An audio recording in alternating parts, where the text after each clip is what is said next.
Hi everyone, in this video we will show you how to add admin on Facebook page. First of all, open up the Facebook app.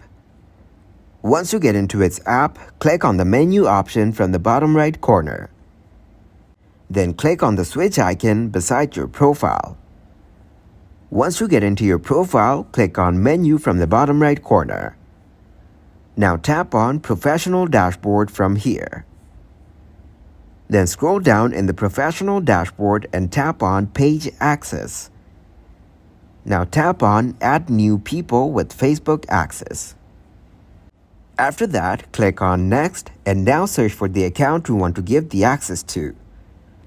So choose the account and click to Done. Then click to give access to the person. You can also turn on the Allow this person to also have full control. Now enter your profile password and click on Confirm. Then the person you added will have access to your page. Thanks for watching, like the video and subscribe to the channel for more content like this.